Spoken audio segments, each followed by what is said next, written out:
Olá, muito bom dia para você. Pode chegar e pode ficar à vontade, hein? Tá chegando o seu AB1 dessa terça-feira, hoje dia 10 de março, e vamos às informações de hoje. Nessa edição, você vai ver que a Polícia Rodoviária Federal apreendeu mais de 30 ampolas de um moderador de apetite aqui em Caruaru. A marca desse medicamento tem a venda proibida aqui no Brasil. O material estava escondido no teto de um carro sem refrigeração. A gente vai trazer todos os detalhes para você. Ao vivo com a gente tem Fábio Gomes, Franklin Portugal, Joel Almeida e Leonardo Costa. Fábio vai trazer os destaques do nosso portal. E olha, a polícia prendeu um homem suspeito de assaltar e agredir uma mulher aqui no Agreste. Não é isso, Fábio? Bom dia. É isso mesmo, amigo. Muito bom dia para você, bom dia para todo mundo ligado com a gente aqui nesse AB1 de terça-feira. Esse caso lamentável foi registrado no município de Santa Cruz de Capibaribe. Essas agressões aconteceram na noite do último domingo, Dia Internacional da Mulher. E aí recebemos a informação que ontem à noite a Polícia Militar, em uma ação conjunta com a Guarda Municipal, conseguiu prender esse homem que foi flagrado por câmera de segurança agredindo uma mulher com coronhadas de uma espingarda. Daqui a pouquinho eu volto trazendo mais detalhes sobre esse assunto e também falando sobre outros destaques aqui do G1, amigo. Muito bem, Fábio. Franklin vai trazer informações sobre a mudança de endereço do Centro de Testagem e Aconselhamento, CTA-COAS, aqui de Caruaru. Esse é um serviço de saúde muito importante do município. Bom dia para você, Franklin.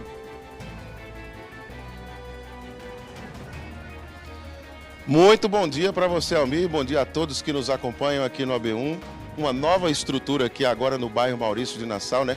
Ampliada, moderna aí e com toda a política de privacidade necessária para estes testes realizados em relação a algumas doenças. Daqui a pouco a gente está trazendo os detalhes aqui no AB1, Almir. Muito bem, Franklin. Joel vai fazer a cobrança de hoje no Minha Comunidade. A gente vai voltar à ponte Irmã Jerônima aqui em Caruaru. A população reclama da falta de manutenção nessa ponte há muito tempo. Não é isso, Joel? Bom dia. Isso mesmo, Almir, bom dia. Um ótimo dia também para você que está junto da gente aqui no AB1. Olha só, a gente vai falar sobre essa reforma, uma ponte, né, que foi construída em 2009, já tem 17 anos de história, faz parte do cotidiano do caruaruense e estava sofrendo bastante com muitos danos que o próprio tempo causou, né? Ferrugem no guarda-corpo, calçadas deterioradas, parte da estrutura foi retirada, mas será que agora, enfim, chega o fim dessa novela? Daqui a pouco eu volto com outras informações sobre esse assunto. Almir. Tá combinado, viu, Joel? Leonardo vai trazer orientações sobre a tarifa social de energia elétrica lá em Garanhuns, porque muita gente tem direito a essa tarifa e muitas vezes nem todo mundo sabe disso. Muito bom dia para você, Leonardo, seja bem-vindo depois das férias. Isso mesmo, amigo. Bom dia para você, bom dia para todo mundo que está acompanhando a gente, mais tranquilo, mais relaxado e com o serviço. Aqui em Garanhuns, cerca de 4.000 famílias podem perder esse benefício. Daqui a pouco eu volto, porque só precisa atualizar e garantir essa gratuidade. Almir, é contigo. Muito bem, Léo. Turma, estamos juntos nesse AB1, hein? E hoje tem a segunda reportagem da série 60 Mais On, Conectados ao Trabalho. A gente vai conhecer dois idosos que continuam firmes em suas atividades também. Aqui no centro de Caruaru a gente encontra um exemplo com 9 décadas, é isso mesmo. Ao meu lado, seu Felismino. Ele tem 90 anos de idade, prestes a completar 91, agora em maio. Juntando o tempo de protético com a função de dentista, são 78 anos de trabalho. Isso foi a partir dos 78 anos para cá, que é todos os dias trabalhando. Não tem moleza. Uma que eu gosto de trabalhar, gosto da minha profissão e gosto de servir às pessoas. E hoje também é dia do Me Conte Sua História e nós vamos conhecer a trajetória de um homem que teve uma vida simples e cheia de desafios lá em Pesqueira. Depois vieram as conquistas e nós vamos contar tudo aqui no seu AB1, que está começando agora.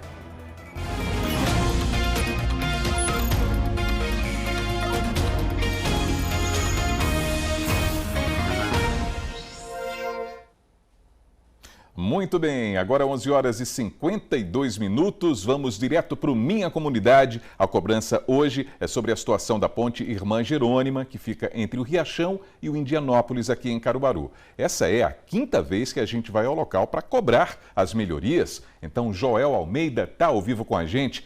E aí, Joel, essa novela terminou ou não? Tem novos capítulos para a gente conferir? Conte tudo!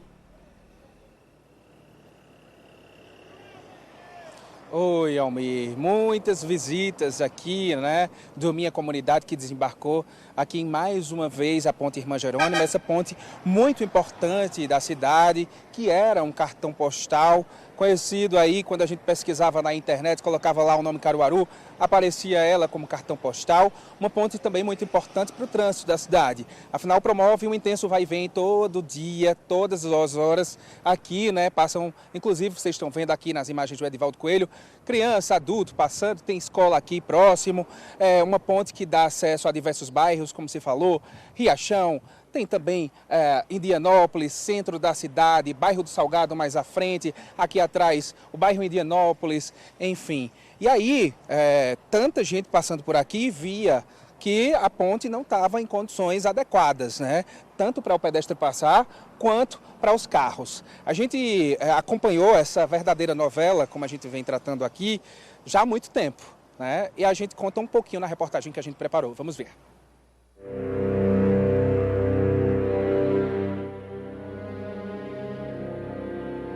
Um dos principais pontos de ligação entre a parte central e os bairros de Caruaru. A Ponte Irmã Jerônima tem sido tema de diversas discussões sobre a manutenção da estrutura ao longo dos últimos anos. A ponte, que foi símbolo de desenvolvimento urbano quando inaugurada, passou por anos sem manutenção adequada.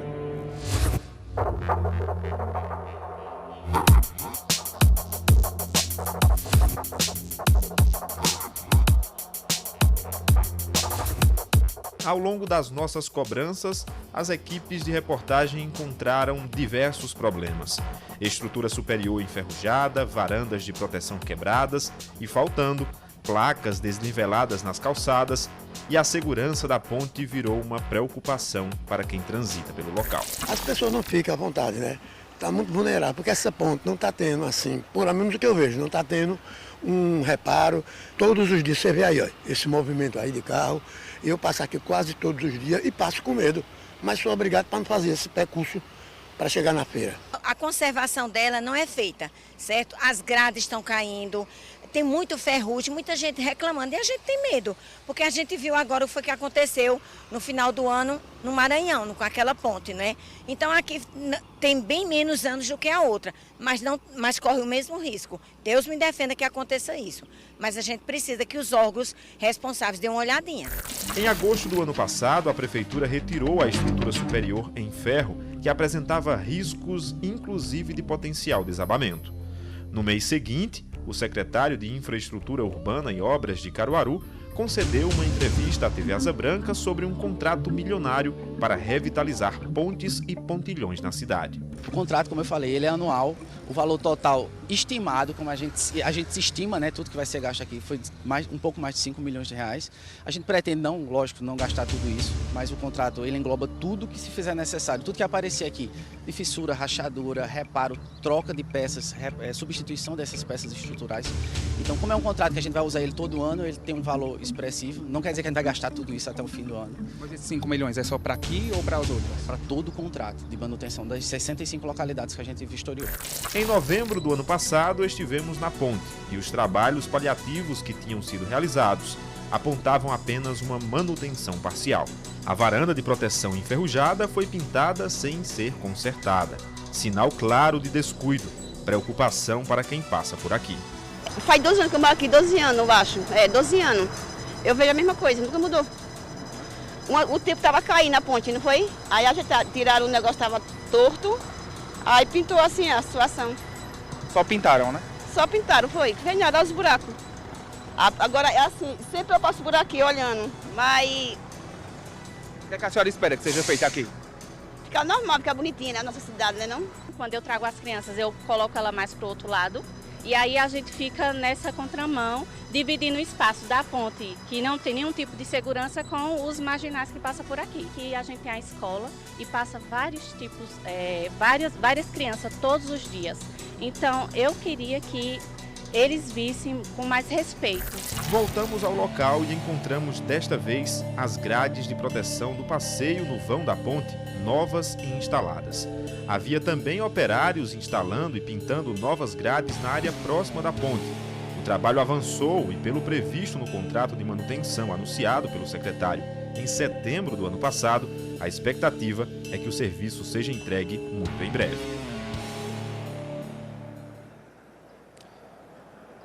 De fato, a gente vê, né, que é uma cobrança antiga. A gente fala ao vivo aqui da Ponte Irmã Jerônima, no bairro de Inópolis.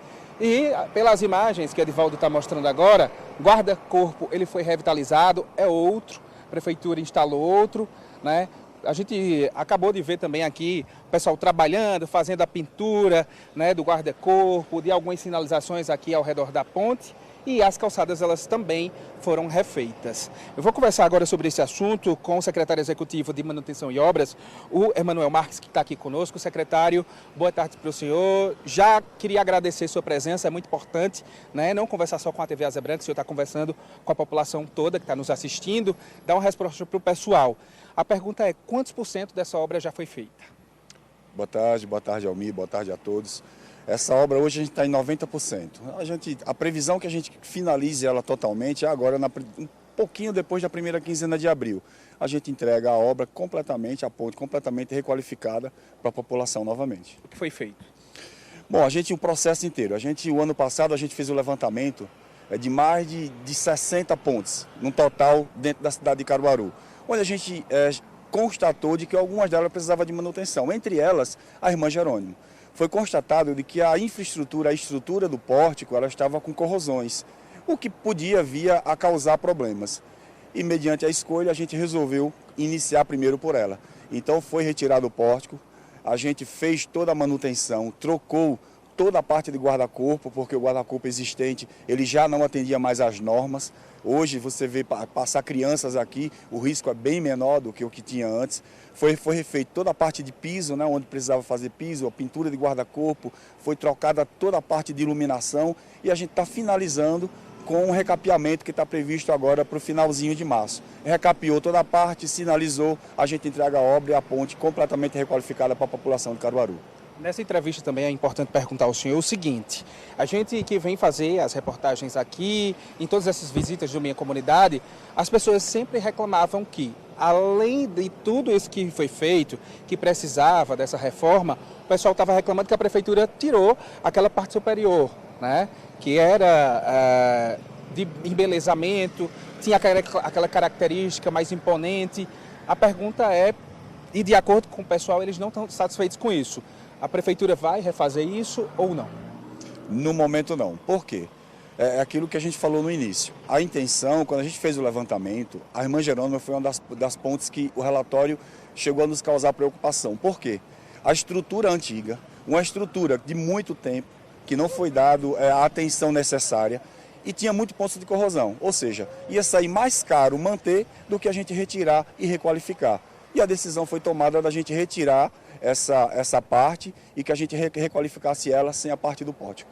Muito obrigado pelas informações. Antes de encerrar, a gente está aqui com o nosso calendário, que é o nosso compromisso direto com o telespectador e também com o poder público para a gente marcar a volta, mas esse problema foi resolvido, né? A gente conseguiu ter essa conversa com a prefeitura, com a Secretaria de Obras, então, que resolveu o problema. E aí, como a gente não tem data para marcar, eu já queria entregar aqui para o senhor, de presente para o senhor colocar na sua parede, tá certo? Lembrar com carinho da TV Asa Branca, com carinho do Minha Comunidade, lembrar das próximas obras que a gente vai continuar cobrando. É importante ter sempre esse bate-papo, essa troca importante, porque, como eu disse, a gente está respondendo não só para a nossa TV, mas também para todo mundo que está acompanhando a gente. Obrigado, vice-secretário. É isso, Almir, mais uma obra concluída. Que bom, né? Que feliz. E a gente, claro, vai ficar acompanhando as outras obras do nosso calendário. Volto contigo.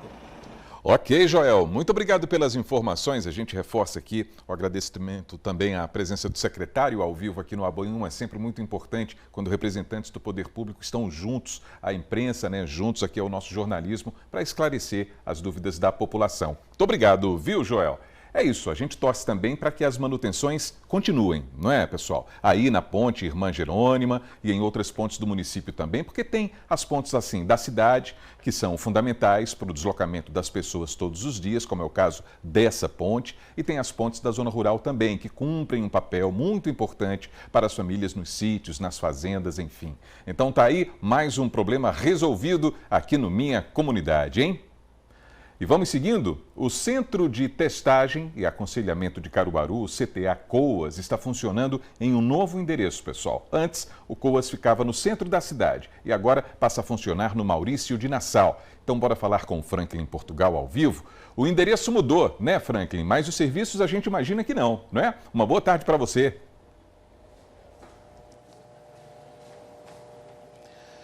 Uma boa tarde para você, Almir. Boa tarde a todos que nos acompanham. O endereço mudou, e esse endereço agora é a Avenida Dom Bosco 143, mas os serviços, assim como o Almir falou, mantém-se. Então a gente vai conversar agora com a coordenadora da rede ambulatorial, Amanda Honorato, participando do AB1 aqui com a gente. Boa tarde para você, Amanda. Que serviços são estes que continuam? Boa tarde a todos. Como foi dito, os serviços continuam, né? Os pacientes podem chegar aqui das 7h30 da manhã às 4h30 da tarde. Nós atendemos usuários de Caruaru e toda a região, tá certo? E os serviços oferecidos são desde a entrega dos insumos preservativos, como o acolhimento para testagem e aconselhamento, tá certo? Essa testagem é realizada durante o período da manhã, não precisa ser agendado, a pessoa pode, né, vir aqui de demanda espontânea, trazer sua documentação e vai ser realizada a testagem, certo? À medida que esses resultados vão saindo, os técnicos de orientação vão realizando a orientação. Em caso negativo, a pessoa será orientada e em casos positivos, eles já são direcionados para um tratamento. Essas testagens que são realizadas para que situações? Para quê? Então, nossos testes rápidos aqui são para HIV, sífilis e hepatites, que são as doenças sexualmente transmissíveis mais frequentes. Como você falou, né, além da rapidez aí, em média 20 minutos tem essa parte do encaminhamento e aconselhamento. Também, é. O resultado sai a cada 20 minutos, mas a gente sabe que o aconselhamento pode demorar um pouco mais, né? Então, assim, os pacientes que realizam esse teste logo no começo da manhã até o meio da manhã são já aconselhados e direcionados, e à medida que eles vão realizando durante a manhã, pode se prolongar também para o período da tarde. Ok, qual aqui o horário de funcionamento? Só para reforçar aí também o telefone aqui do CTA. Certo, o horário do funcionamento é das 7h30 da manhã até as 4h30 da tarde, tá certo? O telefone aqui, só para dar uma ajuda aqui, para pegar a colinha aqui, né, Amanda? 3101-0373. Isso mesmo, o telefone também estamos disponíveis para prestar algumas informações a quem tenha interesse. Chegar aqui espontaneamente já é atendido, só para reforçar? Sim. É atendido sim. Também temos aqui o atendimento dos infectologistas, né? Quando necessário, esses pacientes são direcionados. Muito obrigado, portanto, olha só, mais uma vez para a galera acompanhar aí, quem está nos acompanhando, né? A Avenida Dom Bosco, 143, telefone DDD 81 3101 0373, daqui a pouco eu volto, Almir. Combinado, Franklin. Temos outros assuntos ainda nessa edição, não é? Até daqui a pouquinho. Agora a gente vai para o intervalo, hein? E em instantes tem uma reportagem especial, pessoal, falando sobre as formas de enfrentamento à violência contra a mulher, hein? Uma missão que deve ser de todos nós. É daqui a pouquinho no seu AB1, agora é 12h, 6 minutos.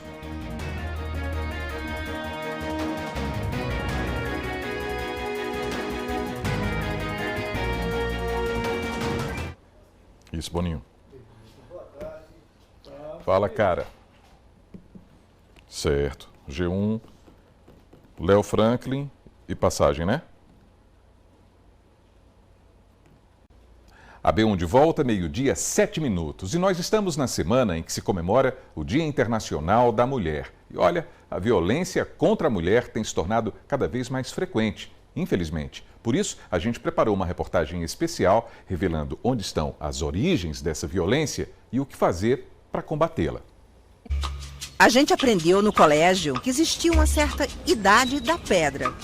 Nesse tempo, cabia aos homens caçar, fabricar ferramentas, defender o próprio grupo. As mulheres colhiam frutos das árvores, cuidavam das crianças, preparavam alimentos. Tinham um papel importante na sobrevivência da família. Há milhões de anos, a sociedade era assim. Há 526 anos, navegadores portugueses chegaram ao Brasil e começaram a colonizar nossas terras. Dominaram povos indígenas. As mulheres, eles estupraram e submeteram a outros tipos de violência. Elas foram forçadas a se unir aos estrangeiros, pariram os filhos deles. Os colonizadores trouxeram escravos africanos. As mulheres cativas também foram estupradas pelos senhores, feitores, homens brancos em geral. Ficaram grávidas, geraram filhos que já nasceram escravizados. Veja só como as coisas começaram neste lugar que seria um país gigantesco chamado Brasil. Houve muito racismo, corpos femininos dominados, tidos como propriedades dos homens. Submissão, violência. Terrível pensar que isso não mudaria tanto quanto pareceria aceitável.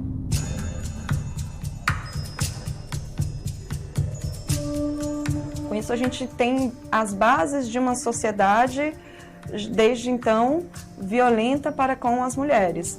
E aí, se formos pensar, né, na condição também de mulheres que não eram indígenas ou mulheres que também não eram negras, mesmo as mulheres brancas, elas não tinham uma série de autonomias que os homens gozavam e não eram entendidas como seres de direito. Tanto tempo depois, eles ainda mandam.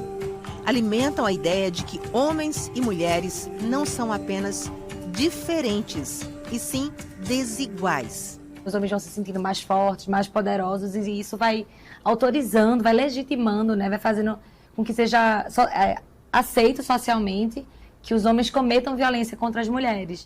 E então chegamos à violência como é vista nos dias de hoje e revista num ciclo infinito.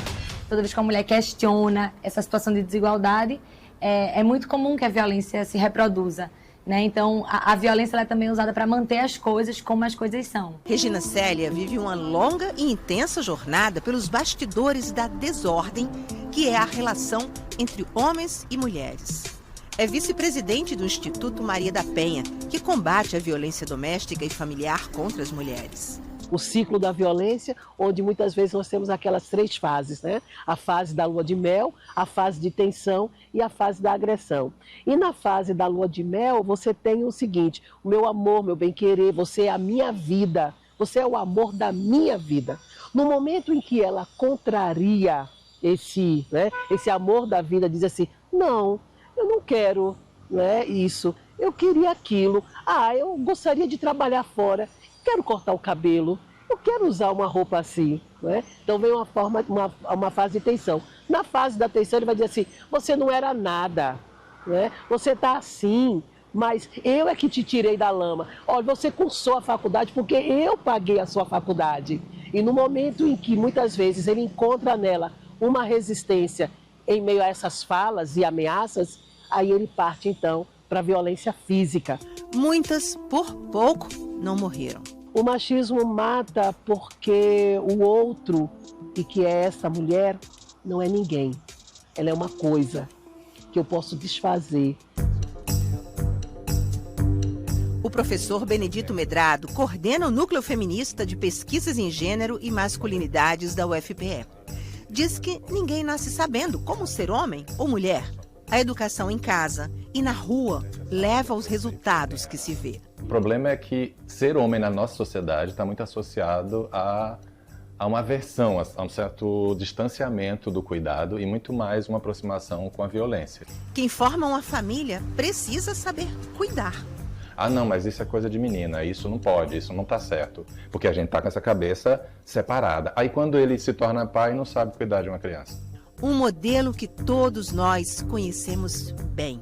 Se você faz divisões de tarefas, né? Colocando muitas vezes para arrumar a cama, né? Arrumar a mesa, lavar a louça, isso são coisas de meninas, né? Brincar de boneca. O que é de menino? Brincar. Né? Porque ele atrapalha muito, né? Porque ele é muito agitado. Então, deixa seu irmão e você vai fazer essa parte para me ajudar. Ainda existe educação onde as meninas vão fazer pedagogia, enfermagem, os meninos vão fazer matemática e física, por exemplo. né? As meninas não devem ser engenheiras, não é bom uma mulher pilotar um avião, né? Mas é legal pilotar um fogão. Há quem estranhe o fato de mulheres terem autonomia e independência. O controle econômico tem que estar nas mãos dos homens, porque os homens são mais racionais, pensam melhor e planejam. Mulheres não, mulheres gastam. Isso é uma dificuldade muito grande. E a gente sabe que isso não é uma verdade, não é? Para nosso alívio, o mundo está em movimento. A gente tem uma história acontecendo, né? De um lado, direitos sendo conquistados, mulheres sabendo que são donas de si, das suas vidas, né? Que não precisam viver uma vida numa relação de violência, que têm direito a uma vida livre. E aí a gente vai tendo também movimentos acontecendo. Os movimentos que unem mulheres são porto seguro e antídoto para o sofrimento. É importante quando ela entra em contato com uma outra mulher, ela entra em contato com uma instituição que possa, não é, empoderá-la. A gente junta, né, faz assim mais barulho, né? A gente consegue pressionar mais e a gente consegue ir se transformando umas às outras e enfrentando para construir um mundo de liberdade, né? Uma vida livre de violência para todas nós. E a gente segue falando sobre violência e, nesse caso, a vítima foi uma mulher. Vamos para a redação? Porque Fábio Gomes vai falar sobre a prisão de um homem que assaltou e agrediu uma mulher em Santa Cruz do Capibaribe. Essa notícia está no G1. Não é isso, Fábio? Boa tarde para você. Boa tarde para você, boa tarde para todo mundo ligado com a gente aqui nesse AB1. Infelizmente, esse caso foi registrado aqui no Agreste Pernambucano, mais um caso de uma mulher que foi agredida. Inclusive, nós tivemos acesso a câmeras de segurança que flagraram todo o momento dessa agressão. A gente acompanha nesse momento, né, o momento dessas agressões que foram registradas na noite do último domingo, data que é celebrado o Dia Internacional da Mulher. Pelas imagens que a gente acompanha agora, imagens fortes, o autor dessas agressões chega a dar coronhadas com espingarda na região da cabeça da vítima. Esse homem ele não teve o nome divulgado, a Polícia Militar informou que ele foi preso na noite de ontem em uma operação conjunta com a Guarda Municipal de Santa Cruz de Capibaribe e essa arma e o celular que foi subtraído da vítima foram apreendidos. O celular foi recuperado, de acordo com a Polícia Militar, durante o momento da prisão. Esse homem ele confessou ser o autor dessas agressões e confessou ter roubado essa vítima e ele foi encaminhado para a Delegacia de Polícia Civil para a adoção das medidas cabíveis. A seção da nossa reportagem completa aqui no G1. Temos também informações sobre como denunciar os crimes contra a mulher em Pernambuco e também outras informações complementares sobre esse caso lamentável, amigo. Lamentável demais, essas imagens são gritantes, não é, meu caro Fábio? E você que nos acompanha agora pelo AB1. Não bastasse o assalto, o ato do assalto, retirar o que é do outro, ainda essa cena de violência, de crueldade contra essa mulher, não é? Bom, a gente vai seguir acompanhando os desdobramentos desse caso também. E no G1, Fábio, tem informações a respeito de uma apreensão importante que a Polícia Rodoviária Federal fez aqui na cidade, né? Exatamente, Almir. A gente tem uma informação importante sobre essa apreensão de 37 ampolas, né, de medicamentos inibidores de apetite. Essa apreensão aconteceu aqui em Caruaru, de acordo com a Polícia Rodoviária Federal. Os agentes da PRF abordaram um veículo na BR-232 nesse fim de semana no município de São Caetano e aí esse veículo acabou sendo recolhido ao pátio da PRF aqui em Caruaru por ele estar com licenciamento atrasado. Acontece que ontem, quando outra equipe foi lá para fazer uma verificação mais detalhada, eles acabaram encontrando esse medicamento que tem a marca proibida de ser comercializada aqui no Brasil. Esse material estava escondido no forro do teto de um veículo sem refrigeração. Essas informações foram divulgadas ontem pela Polícia Rodoviária Federal e esse medicamento ele é avaliado em cerca de 10 a 15 mil reais, né, todo esse conjunto, as 37 ampolas. De acordo com a Polícia Rodoviária Federal, essa substância deve ser armazenada em uma temperatura de 2 a 8 graus Celsius para não prejudicar a eficácia desse medicamento e a saúde de quem a utiliza. De acordo com a PRF, esse homem ele se apresentou à delegacia da Polícia Federal e poderá responder por contrabando. Para conferir mais detalhes sobre esse caso, é só apontar a câmera do celular para o QR Code que aparece aqui na tela e ficar por dentro desse assunto completinho, Almir. É isso, está tudo no G1, está tudo no nosso portal. Bom trabalho para você, viu, Fábio? Obrigado pelas informações e até amanhã. Obrigado, Almir. Bom trabalho para você também. Até amanhã e uma excelente tarde para todo mundo que está ligado aqui com a gente, meu amigo. Valeu. E vamos seguindo porque você viu que recentemente o governo federal mudou as regras da tarifa social de energia elétrica para famílias de baixa renda. Em Garanhuns, cerca de 4 mil famílias podem perder esse benefício. Já pensou? Então a gente vai conversar ao vivo com Leonardo Costa porque é preciso atualizar o cadastro com essas novas regras para não perder essa oportunidade. Não é isso, Léo? Isso mesmo, Almir. Boa tarde para você, boa tarde para todo mundo que está acompanhando a gente. No caso aí, tem muitas famílias, muitos beneficiários com endereço antigo. Se não atualizar, vai perder esse benefício. Eu estou aqui com Marcos Eduardo, que é supervisor operacional da Neoenergia Garanhuns, que vai detalhar para a gente por que é tão importante atualizar e correr contra o tempo, né? Super importante, né? A gente manter o cadastro em dia, né? Tudo de forma correta, para que a gente não tenha a suspensão do benefício. Né? Para você ter uma ideia, são 4.000 clientes, né, que estão aqui em Garanhuns sujeitos a perder esse benefício exatamente por conta de um simples cadastro, né? E como é que faz essa atualização?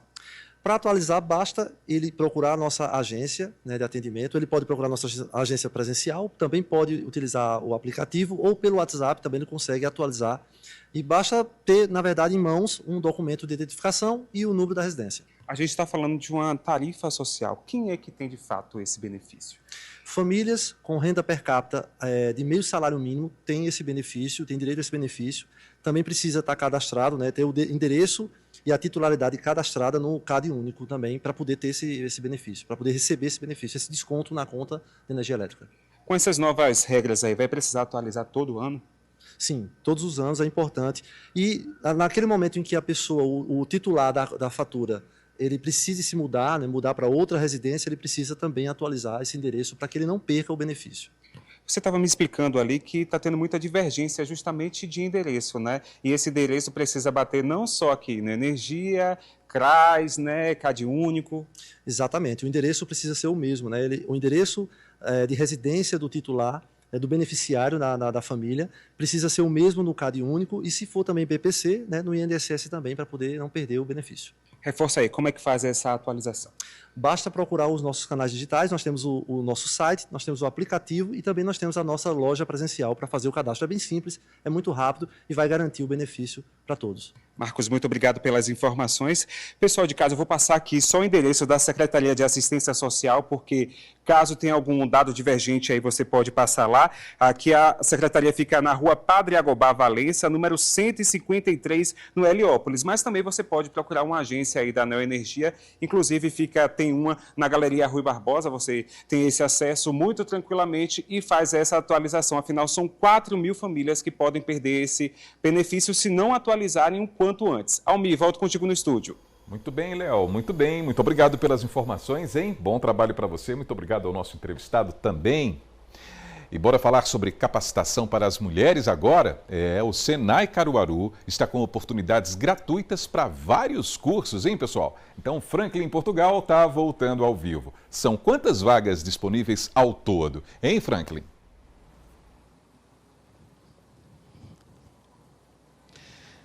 Isso mesmo, de volta aqui, Almir, para dizer que é um número muito interessante. São as centenas voltadas para mulheres de baixa renda. Vou conversar aqui agora com Marliette Santos, que vai detalhar mais para a gente. Ela é coordenadora pedagógica lá do Senai Caruaru. Boa tarde para você, Marliette. Quantas vagas são? De quantas estamos falando? Boa tarde.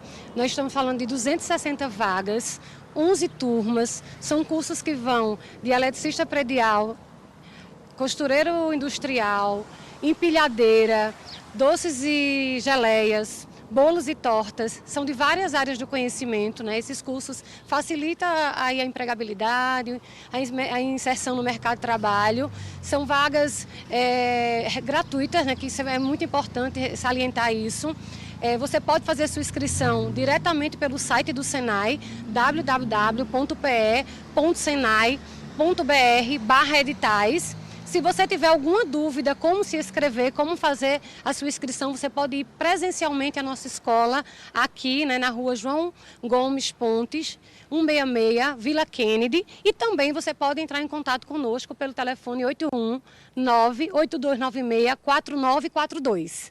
Prioritariamente, essas inscrições são feitas pelo site que você acabou de informar? Exatamente. Mesmo você indo à nossa unidade, a gente vai lhe encaminhar, vai lhe orientar, mas a inscrição é exclusivamente pelo site. Estas interessadas devem fazer essas inscrições até quando? Qual o prazo, né? Vai depender do curso. Por exemplo, nós temos curso que começa na segunda-feira, então você precisa se inscrever até sexta para poder garantir sua vaga e sua inserção nesse curso. Temos cursos que começam na outra semana, então uma semana antes você tem que ficar atento a esse edital, lá tem todos os detalhes. Precisa atrelar a alguma documentação que comprove a renda ou basta a declaração mesmo de baixa renda? Não precisa anexar nenhum documento. A partir do momento que você faz aí o aceite, você está se autodeclarando de baixa renda. Gostaria só do reforço do site para as inscrições? Perfeito. www.pe.senai.br/editais. Muito obrigado, Marliette Santos, por participar do AB1 com a gente. Aí o recado dado para as interessadas que podem aproveitar esta oportunidade gratuita. Almir? Exatamente, Franklin. Já pensou nisso? Mais de 200 vagas, 260. Valeu. Muito obrigado, viu, Franklin? A seguir, tem a segunda reportagem da série 60 Mais On, Conectados ao Trabalho. Você vai conhecer 2 idosos que continuam firmes em suas atividades. A gente volta já 12h24 agora.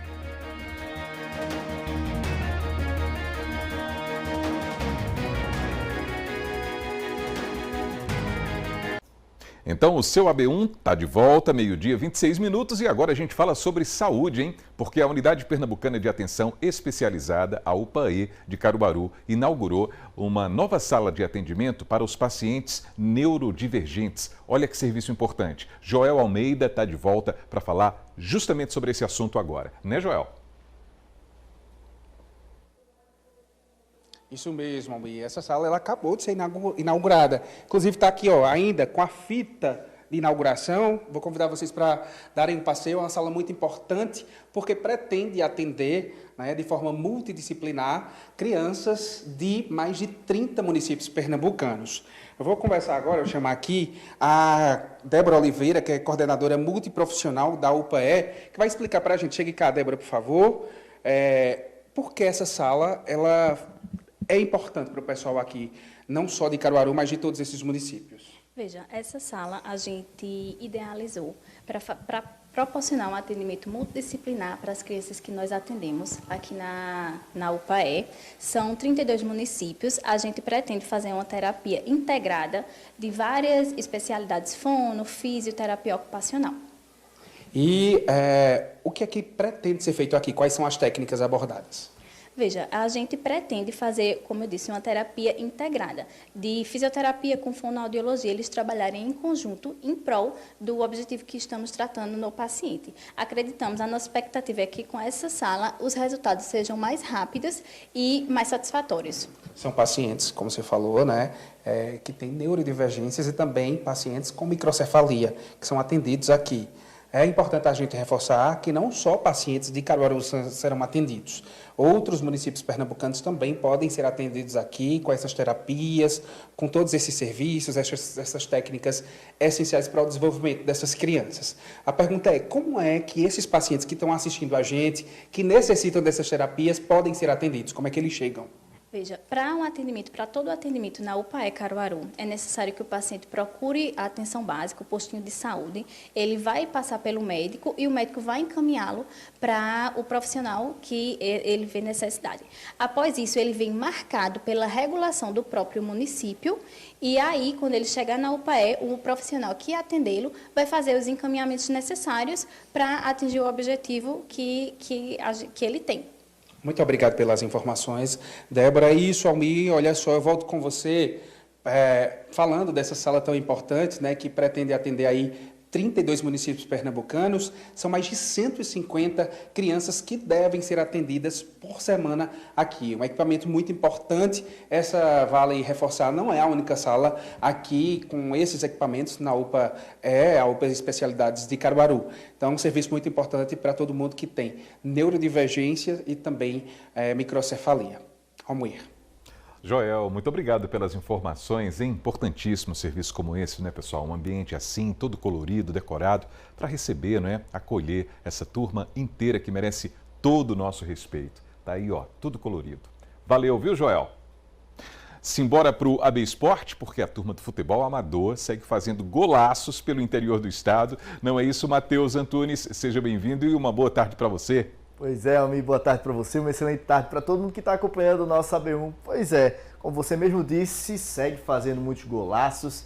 É um momento muito aguardado da semana, na terça-feira. Eu me divirto, o pessoal de casa se diverte acompanhando os gols do GE. Vamos embora então, sem mais delongas, conferir a edição de hoje. Está no ar o Gol do GE. Fala minha benção, tá começando mais uma edição do Gol do GE, um dos momentos mais aguardados da semana, onde rimos, nos divertimos e aplaudimos os gols mais bonitos dos nossos atletas peladeiros de Caruaru e região. Diretor, toca aquela. Tá no ar o Gol do GE.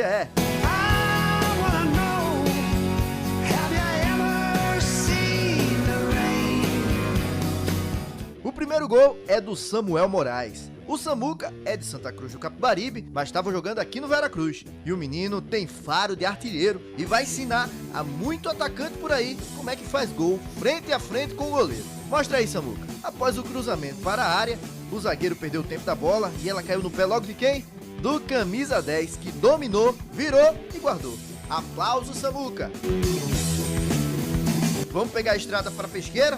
Porque o próximo gol é do Edu Souza. Simples, passe no pé do Edu, que teve tempo de dominar e tirar do goleiro. Como eu disse, simples, mas guardou. Tem muita gente que perde aí, viu? Mostrou que não é força, é jeito. Fez o gol e ainda mostrou o muque. É isso. Vamos agora subir as 7 colinas e bater lá em Garanhuns. Edmilson, que toquinho foi esse, garotinho? Bola na medida pro meu atacante. Pediu, recebeu. Deu um totozinho de calcanhar só pra desmoralizar o goleirão. Ele tem família também, Edmilson, meu Deus do céu. Pode isso? O próximo gol, a gente volta pra Caruaru pra ver uma obra-prima. Hoje em dia é muito difícil a gente ver times com um bom batedor de falta. Mas esse time de laranja com azul aí tem o Miguel. E pra um bom batedor de falta, dessa distância aí é meio gol. E que falta bem cobrada, viu? Diretor, dá uma pausa aí. Eu vou pegar a pipoca pra ver essa pintura. Goleirão deu todo o lado direito e o Miguel caprichou. É isso aí. O último de hoje também é de Caruaru e é do Elson. Lá no Racha chamam ele de Neymar. Agora, se joga como menino Ney, eu não sei. Mas eu sei que o gol, meu amigo, tá de brincadeira, viu? Tirem as crianças da sala. Olha o Neymar de Caruaru pedindo a bola lá na banheira. O goleirão Adeildo atendeu, dando uma fatiada na bola também, viu, que eu vou te contar. E o resto é absoluto cinema. E com essa obra-prima, encerramos mais uma edição do Gol do GE. Semana que vem tem mais. Fui!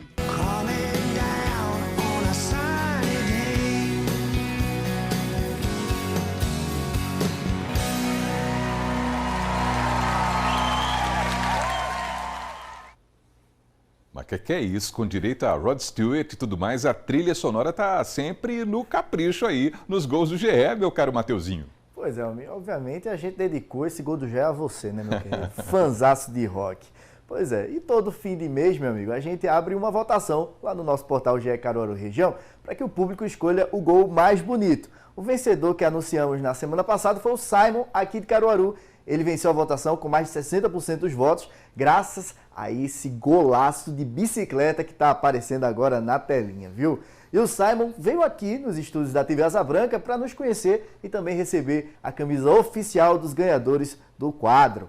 Agora ele pode fazer a festa e tirar aquela onda boa nos seus rachas com a turma toda. E parabéns ao Simon, né? Autor do gol mais bonito de fevereiro. Esse aí, Simon, gente boa, também da melhor qualidade. E ao mim, pessoal de casa, vou ficando hoje por aqui, mas também fazer aquele convite especial para vocês aí de casa estarem acompanhando as informações no portal GE Caruaru Região. Tá começando os preparativos para a Série D. Central Maguari vão disputar essa divisão. Então o pessoal fica ligadinho para acompanhar lá no nosso portal que tem tudo do bom e do melhor para vocês aí de casa. Almir, vou ficando por aqui, tá? Forte abraço para você. Maravilha, maravilha, Mateuzinho. Grande abraço para você e até amanhã. E agora vamos conferir a segunda reportagem da série 60 Mais On, Conectados ao Trabalho. Nós estamos vendo a história de pessoas com mais de 60 anos que seguem ativas ali na profissão. Hoje vamos conhecer 2 idosos que continuam firmes em suas atividades. Acompanha com a gente. O tempo passa, escorre pela mão. E o desafio com o passar do tempo é firmar uma espécie de parceria com ele, de modo a estarmos bem lá na frente, com lucidez e disposição. E que outras coisas envelheçam, mas nunca nossa mente. Nossa vontade e direção clara que possamos estabelecer. Para conhecer alguém especial assim, chegamos a esta panificadora na rua Frei Caneca, pertinho da estação ferroviária. Aqui, até a história tem fermento. E aponta para um senhor simpático que tem prazer em receber bem. É ele aí, seu José Enoque das Neves, 81 anos, e ainda ativo no comércio. Natural do município de Calçado, no Agreste, chegou a Caruaru no ano de 1964. Da agricultura, passou a trabalhar em panificação. Vim para Caruaru, comecei trabalhando como cobrador de ônibus na Autoviação Princesa do Agreste, Lourival José da Silva. Mas não gostei do trabalho, 23 dias eu resolvi sair. Queria ir embora para São Paulo. Seu Antônio, como meu tio trabalhava lá, ele me fez um convite se eu não queria ficar trabalhando na padaria, porque ia sair um rapaz, se você pode assumir no lugar dele para trabalhar como ajudante de seu primo, Zé Honorato Filho, que já trabalhava na pastelaria. Eu fui para Calçado, falei com meu pai, ele até me orientou, disse eu mesmo, se fosse comigo, eu ficaria aqui. Eu não ia para São Paulo. Eu disse que eu vou. Falei com ele, disse minhas regras que eu queria, eu digo, olha, se der certo para o senhor e não der certo para mim, eu saio sem interferência nenhuma com meu tio, nem com meu primo que trabalha aqui. Certo. Se der certo para mim e não der certo para o senhor também me manda embora, sem nem perguntar ao meu tio se pode fazer isso ou não, nem ao meu primo. Não quero interferência nenhuma. Deu certo. Entrei, comecei trabalhando e fui pegando o serviço e mais ou menos já fazia uns 15 a 20 anos que eu já estava trabalhando. Aí o meu primo foi diretor de para São Paulo. Aí já disse, é você que vai tomar conta. E assumi com unhas de dentro, ele botou outra pessoa para trabalhar comigo e a gente começamos a trabalhar. Aos 40 anos que eu estava na Princesa do Agreste, ele infartou, o senhor Antônio infartou e faleceu. Então aí, Carlos Antônio disse, a gente vai trabalhar aqui, vai trabalhar tomando conta lá dentro e eu fico aqui dentro com Conceição, que era a secretária. E aí a gente começou trabalhando, lutando. Com 7 anos e meio mais ou menos que a gente estava trabalhando, depois da morte dele, ele chegou e falou para mim, disse, olha, chegou a hora de você tomar conta da padaria agora. Vai tomar conta da padaria, vou te passar essa padaria pelo um preço simbólico, com tudo. Forno, maquinário, balcão, tudo. Até os funcionários você pode aproveitar tudo para você, que você já conhece todo mundo. Panificadora, primeiramente na Rua Vigário Freire 33, com 57 anos no endereço. E seu Enoque, com 47 janeiros de casa. Até que o antigo proprietário fez a proposta para seu Enoque comprar o maquinário e mudar de status. Essa nova fase com ele sendo o dono da panificadora na Rua Frei Caneca tem 15 anos. E seu Enoque só cresceu. Na minha idade, eu sinto uma felicidade muito grande de poder, eu vou completar 82 anos agora, em abril, e poder ainda estar aqui todo dia, 5h30 da manhã, abrindo aqui para botar o pessoal da produção, para trabalhar. Volto para casa mais tarde e volto. A gente não volta mais com aquele gás que a gente tinha há 30, 40 anos atrás. Mas a gente faz por onde não perder o ritmo, está sempre mantendo um serviço mais maneiro, mas um serviço que faz com que a gente esteja na ativa. Se eu venho para cá, vou completar um bolo, ajeita um bolo barroso, tira o material ali, bolacha para o bolacheiro fazer, olha uma coisa, olha outra, passa o dia aqui, na hora do almoço, vou embora, mais tarde de volta, só sai quando a gente fecha de noite. E isso me faz muito feliz, me traz muita felicidade por isso, que Deus está me dando saúde para eu viver meus 82 anos nessa luta com satisfação e se me tirar dessa luta é meio que me matar, porque a idade é importante, ela chega, mas a gente não pode se curvar a idade, a gente tem que continuar trabalhando, tem que manter um ritmo para não perder o corpo, não perder aquele ritmo de trabalhar. É inspirador você ter um comércio que vem de uma família, né? Então, nós estamos aqui juntos, é uma sociedade, somos 3 irmãos e o nosso pai, né? E ele vem passando para a gente todos os ensinamentos que ele obteve durante 47 anos que ele já tinha trabalhado no ramo de panificação. Então, ele passou para a gente e faz 15 anos que estamos tocando esse comércio em sociedade familiar, né? Encanta, né? Ele está ativo. Com certeza, é um exemplo para a gente, né, com 82 anos, está tão ativo, trabalhando, ainda produzindo, ainda fazendo alguns dos produtos aqui, são confeccionados por ele. Então é um prazer para a gente estar acompanhando, estar fazendo com que o nome da Pizzaria do Agreste seja continuado aqui na região do Agreste. Esse pai do Arnaldo não é da boca para fora não, ele preza pela melhor opinião do cliente. A gente tem que fazer cada dia melhor para que o cliente se sinta realmente valorizado e sinta o prazer de vir comprar o produto. Nós temos cliente aqui que ele é comerciante lá embaixo nos Guararapes e ele sempre arrodeia Caruaru todinho para vir comprar aqui. E neste universo 60 mais, para quem ainda lida com uma clientela, peraí, no caso deles são pacientes. Esse universo nos surpreende.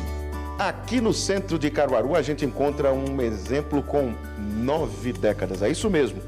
Ao meu lado, seu Felismino. Ele tem 90 anos de idade, prestes a completar 91, agora em maio. Juntando o tempo de protético com a função de dentista, são 78 anos de trabalho. Deu para perceber, né, que não é só 60 mais nessa reportagem, é 60 muito mais dedicação, muito mais cuidado, muito mais técnica e experiência. Isso foi a partir dos 78 anos para cá, que é todos os dias trabalhando. Não tem moleza. Uma que eu gosto de trabalhar, gosto da minha profissão e gosto de servir às pessoas. Quem tem saúde, que gosta de trabalhar, não é preguiçoso, tem que enfrentar o dia a dia. Ficar em casa é complicado. Para ele, casa representa descanso, mas durante a semana é disposição para o trabalho, sobrando tempo também para a solidariedade com os amigos de 4 patas. Todos os dias eu levo ração para um bocado de cachorro que tem ali perto do Icia. Porque é isso, é dinheiro que a gente ganha, compra a ração e dá aos bichinhos. Perfeitamente. A gente senta até no olhar dos bichinhos, quando a gente chega com a alimentação, eles olham pra gente, parece que chegou comida. A gente nota isso. Quanto mais gente, né, que a gente procura ajudar. Seu Felismino tem orgulho de ser exemplo para os jovens. Eu creio, né? Quem quiser me seguir, eu acho que não está errado, nem ninguém está errado, não. Tá entendendo? Porque a coisa pior do mundo é desistir das coisas boas. Seu Felismino que cuida de sorrisos. E a vida é uma coisa mais importante que tem. E a gente vivê-la dignamente, trabalhando, ajudando ao próximo, não tem coisa mais maravilhosa do mundo. E seu Enoque zelando pela satisfação daqueles que voltam pela qualidade do produto. Eles estão ativos, ainda primando pelo profissionalismo a cada dia.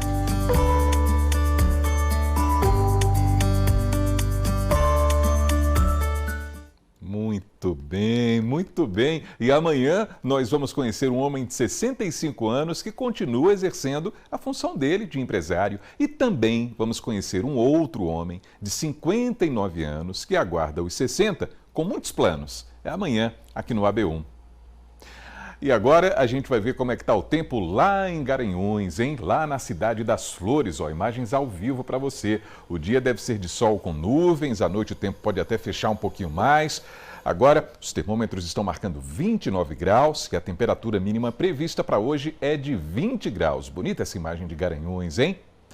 E a seguir tem o Me Conte Sua História. Vamos conhecer a trajetória de seu Alexandro, lá de Pesqueira. Ele chegou a carregar frete na feira e hoje é uma pessoa cheia de realizações depois de tanta luta. A gente volta já, 12h, 45 minutos agora.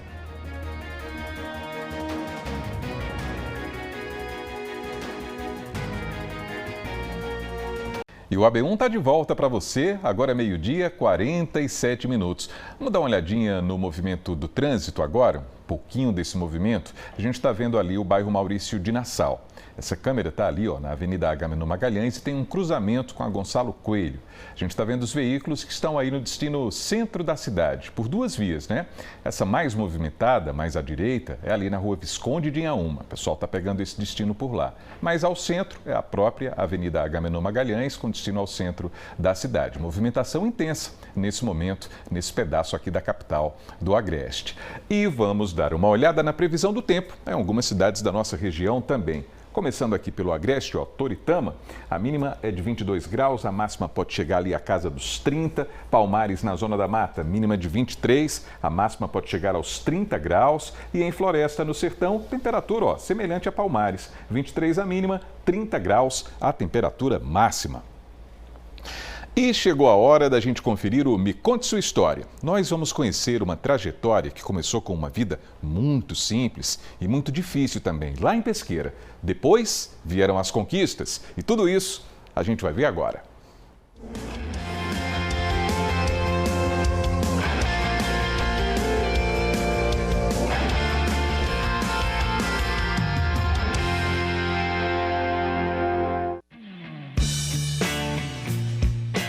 Pesqueira, no Agreste do estado, pouco mais de 60 mil habitantes. Cada pessoa, claro, com uma história para contar. Mas nem todas, certamente, marcantes, como é a dele aí. Alexandro dos Santos Silva, de 47 anos. Os pais são naturais de Belo Jardim, município próximo. Só que Alexandro nasceu mesmo na freguesia do Ó, justamente quando o pai e a mãe viviam em São Paulo.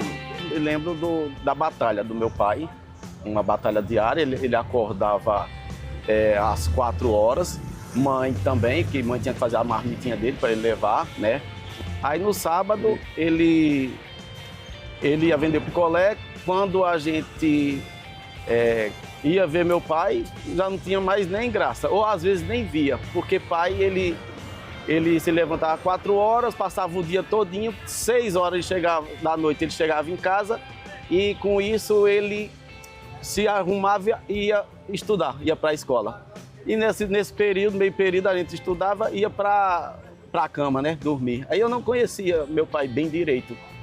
Aí mãe, para cuidar de nós 4, né, acordar cedo para fazer comida para meu pai e para nós, e para ajeitar a gente para levar para a escola, né, que lá tudo é longe. A batalha deles lá foi muito grande para nos criar. Nesta foto, Alexandro é a criança do meio, na época em que morava com os pais em um barraco de madeira em São Paulo. Depois de 12 anos longe, a família voltou ao Agreste de Pernambuco para morar em Pesqueira. Aí foi a vez de encarar a realidade dura daqui. A gente teve que vir para Pesqueira por causa que o médico deu 6 meses de vida para minha mãe, né? Falou que ela procurasse um local quente, um local que fosse quente, porque mãe só vivia lá toda embrulhada, toda cheia de roupas, né? Roupas de frio. Aí pensando nisso, meu pai nos trouxe para aqui, para Pesqueira, porque minha avó morava aqui em Pesqueira. Eu tinha 8 anos, na verdade, me trouxeram, né? Eu não vim, me trouxeram.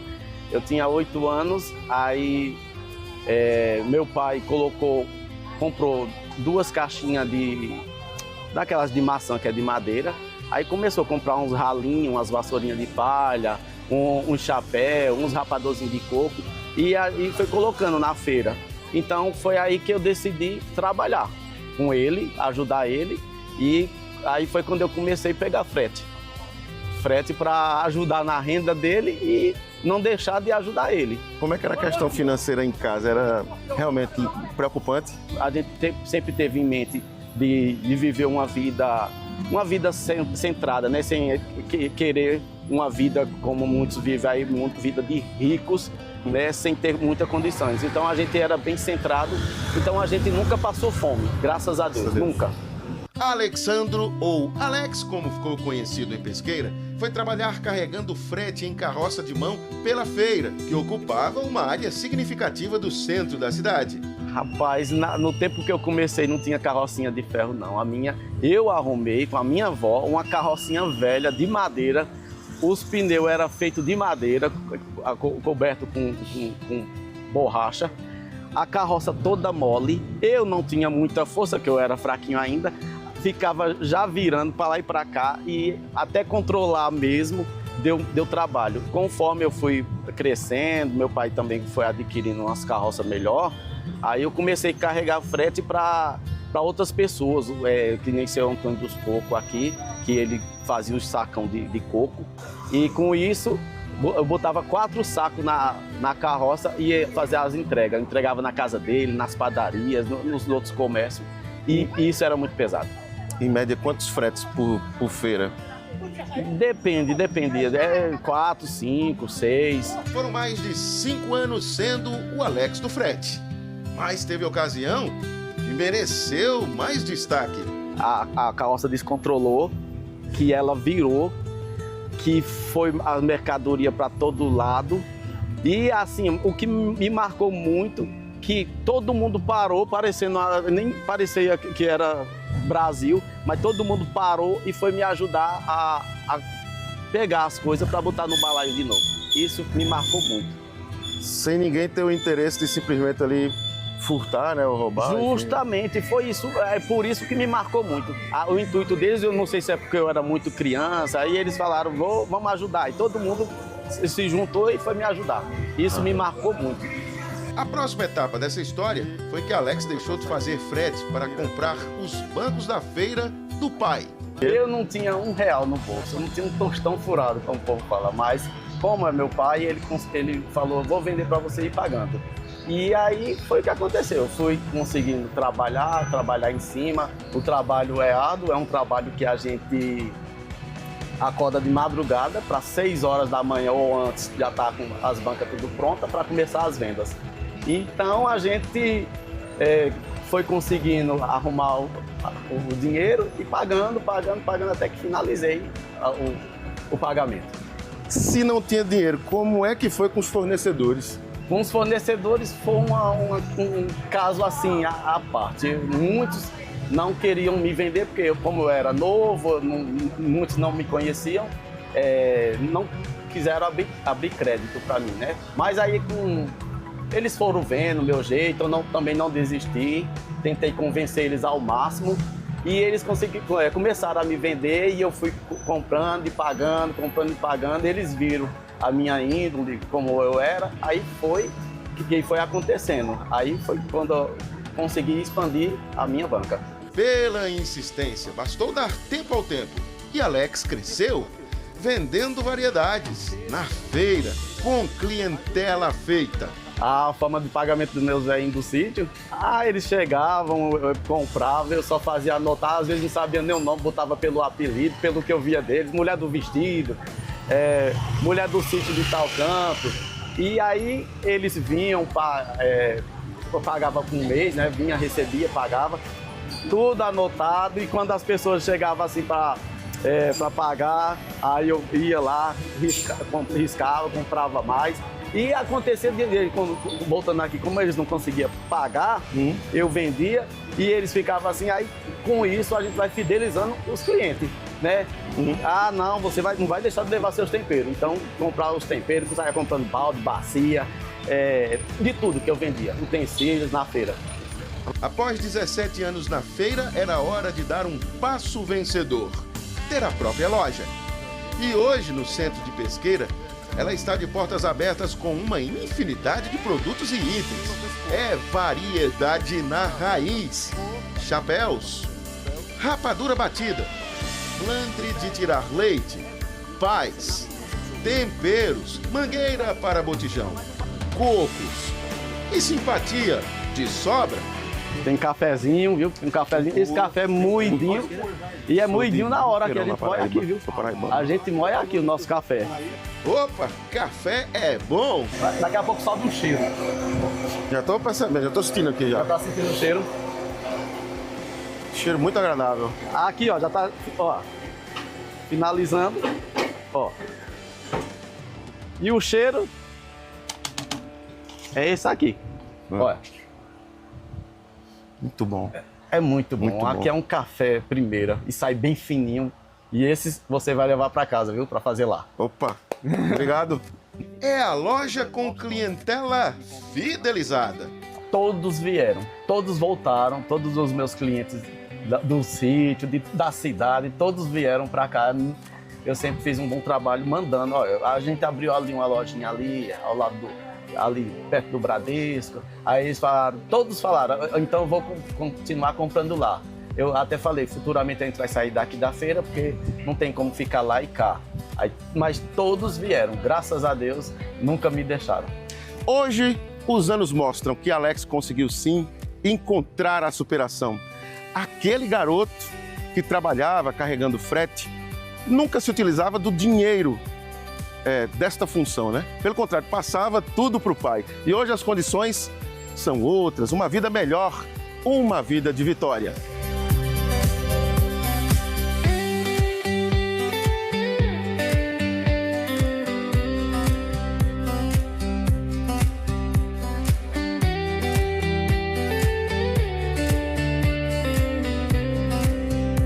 A casa, uma conquista. Diante daquela da infância, com estrutura frágil, perto de um curral em que a boiada à época fazia muitas vezes as paredes balançarem. É uma vida transformada por uma mentalidade de vencedor. E a grande tacada é... A grande tacada que eu sempre digo a todo mundo, nunca desista. Nunca desista e persista. Entregue nas mãos de Deus, persista, que as coisas vão acontecendo conforme você vai trabalhando.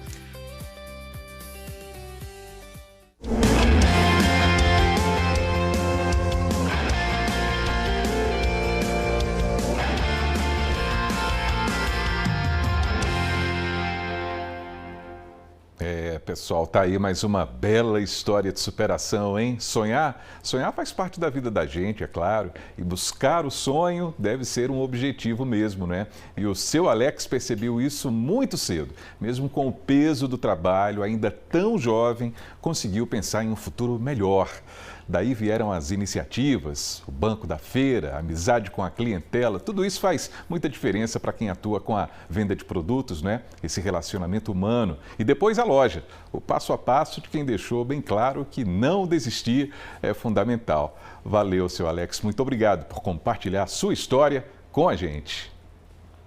E daqui a pouquinho tem o Panorama CBN. Hoje a gente vai conversar com Humberto Lima. Ele é professor universitário com doutorado na área de engenharia. A gente vai falar sobre obras estruturadoras nos municípios para evitar os danos durante as chuvas. O Panorama começa às 2h na Rádio que Toca Notícia.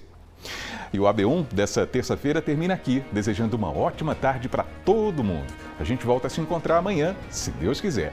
Valeu, pessoal, e até lá!